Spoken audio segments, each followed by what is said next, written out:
It started on your good old typical airplane ride. People were minding their business, some were reading, and others were resting. Some of the attendants were walking down the aisle, asking if you needed anything, like drinks or any kind of request. The plane was coming into Nevada from Mexico, and they were close to the airport. When there was a noise heard, one of the passengers looked out the window and saw an object going in the direction. So the passenger alerted the attendants about the incoming object, to which they alerted the pilots. The pilot said they had it on radar, but it had just disappeared, almost as if it had gone incognito. As they saw it come closer, it did not hit them, it flew just near above them. They told the center control about the occurrence. Control center warned other planes about the object. The school day had ended and Aaliyah was going home from school. She had just walked in the opposite direction from her boyfriend Michael, as her mom came to pick her up. On the car ride home, Aaliyah looked out the window and saw the object getting closer, as it flew over them and disappeared from view. Later that night, after dinner, everyone went to bed, but even though they lived in Nevada, there was a park reserved area for the nearby wildlife that had planted trees to make a small forested area. No one knew the object had landed there in the small forest. Now the part that made everything go downhill was that Aaliyah's family lived next to the reserved area, and things were about to get out of hand. The object didn't crash land because it was landed there by the pilots that were not from Earth. They parked the ship but didn't bother camouflaging the ship as it was in the middle of the forest. No one saw this when it was coming to Earth because it had the invisible capacity enabled. Once they landed, they came out of the ship and began exploring the territory, and eventually they ran into Aaliyah's neighborhood. These beings were from another planet and didn't come in peace. They tried getting inside the neighboring house and managed to get it inside without alerting the owners and the people that lived inside the house. The plan was now in play. The next day, Aaliyah got to school. Everything was normal until second period. Aaliyah was doing the classwork when a new kid walked into class. It was a new student, and he would not say where he was from. The teacher said, "Alright, there's an available seat next to Aaliyah. You can go sit there. Aaliyah, raise your hand." Aaliyah raised her hand, and the boy walked over and sat next to her. This boy was quickly weird to Aaliyah as he seemed to not talk or respond to any of the questions asked by the teacher. He wouldn't just stare. Aaliyah thought he was just nervous and tried to start a conversation with him and said, "So what's your name?" The boy responded, "John." Aaliyah said. "Nice to meet you, John. Where are you from?" John said. "It's complicated. We moved around 6 states, but I was born in Montana." Aaliyah smiled and said, "That's cool to see someone from somewhere else." John said. "Must be nice living a normal life." Aaliyah replied. "What?" John said. "Well, I've been moving my whole life. I've never been stationary." Aaliyah nodded and said. "Oh, so you never probably had friends, huh?" John replied. "Yeah, that's why people say I act weird. I guess I never got to properly socialize." Aaliyah felt bad for him. He was a loner. Aaliyah was kind of able to sympathize for John because at one point in her life she didn't have friends. So with that being said, Aaliyah offered to be friends with him.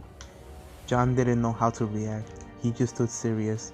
When second period ended, nutrition began, and even though it was only 15 minutes long, Aaliyah didn't use the break. Instead, she did more classwork to get ahead.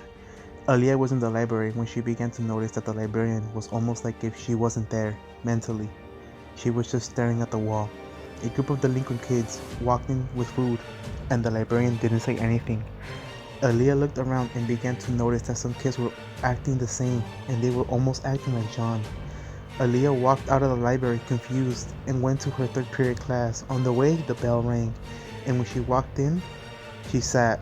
Her friend Kaylin came in with a weird look on her face and asked, Hey Aaliyah, am I the only one going crazy or some people acting strange? Aaliyah replied, I'm with you on this one. Earlier a kid came into my class acting weird, but he talked and appeared to be fine. Then the people. Kaylin said, What was the kid's name? Aaliyah said. John, and he's from Montana. Kaylin then asked, Did you make friends with him? Aaliyah replied. I did, but it was because I was able to relate. He's never had friends his whole life. Then, when Mr. Stu, the teacher, walked in, he was one of them. He sat in the chair and was emotionless. Kaylin looked at Mr. Stu and asked. Hey mister, are you okay? There was no response. Some of the kids knew something was off, and they began to leave the school. Even some staff members were getting weirded out and even called the school police. But both Aaliyah and Kaylin walked out of class. Something was off. Aaliyah texted Michael. Hey babe, are you okay? Michael replied. Yeah, I'm okay.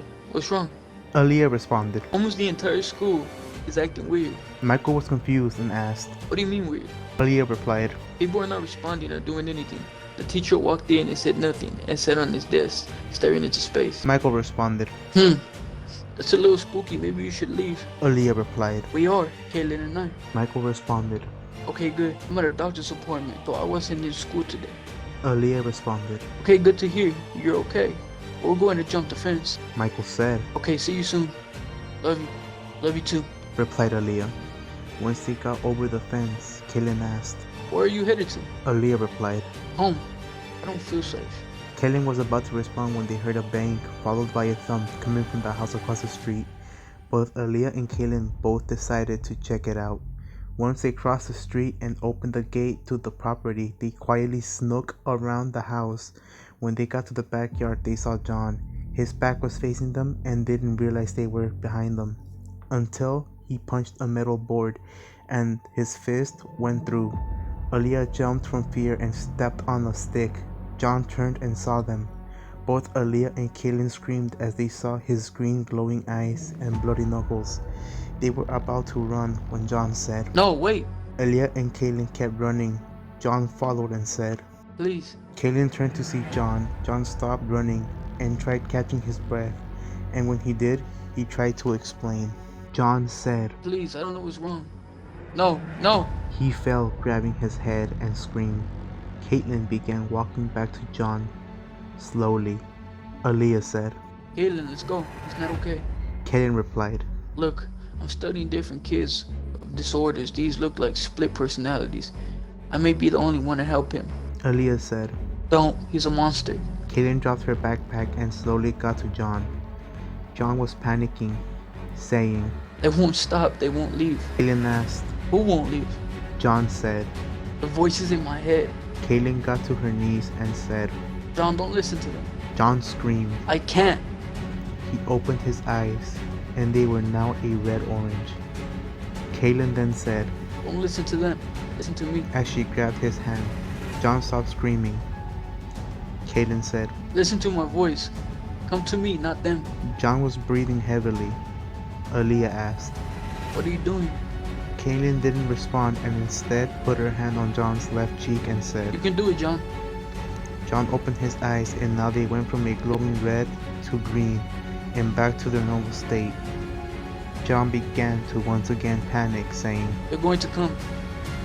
Kaylin then put her hand on his chest and said. I'm here. John was able to fully calm down and said. Then you? Kaylin replied. You're welcome. But can you explain or elaborate on what's going on, please? John got up on his feet and said. Yeah, I think I can. But first we need somewhere private to go. Kaylin nodded and replied. Alright, come on. We'll find a place. Aaliyah was on high alert and knew it was a red flag, but she trusted Kaylin. Kaylin said that they could go to her house as no one would be there. The three of them walked 5 blocks away to Kaylin's house. Once they were inside, Kaylin asked. Okay, can you tell us what's wrong? John said. I am not normal. At least not anymore. Aaliyah asked. What do you mean? John replied.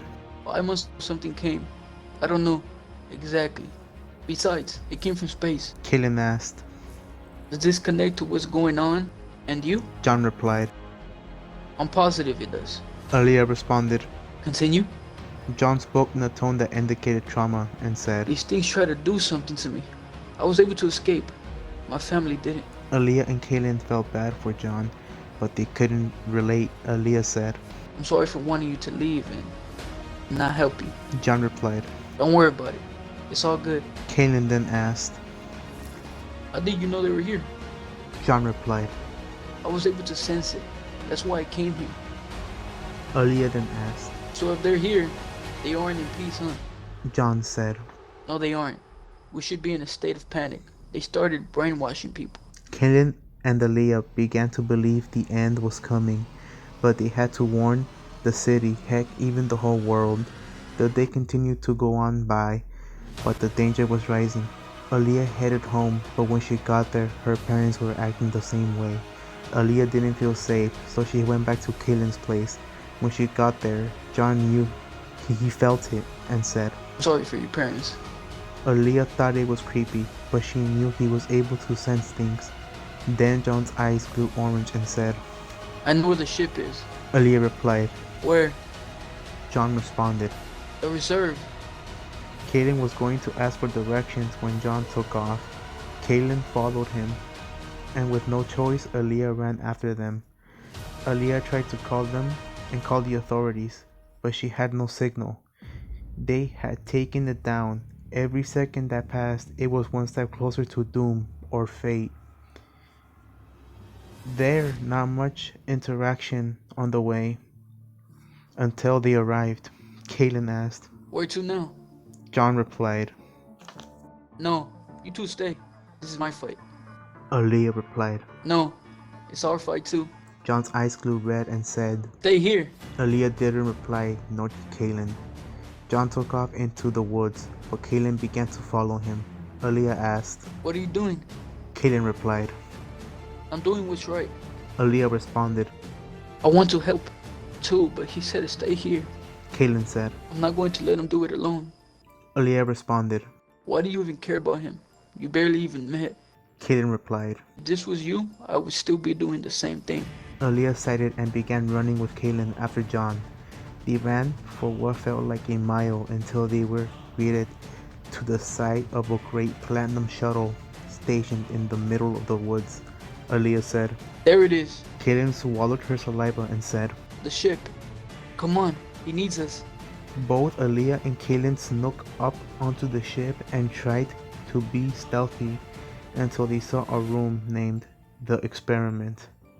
The door had a glass panel and Aaliyah looked through it and saw multiple bodies inside, including her parents. Aaliyah wanted in. She wanted her parents back. Kaylin grabbed her shoulder and said, Don't lose it, girl. You're going to be okay. Trust me. Aaliyah closed her eyes and took a deep breath and said, You're right.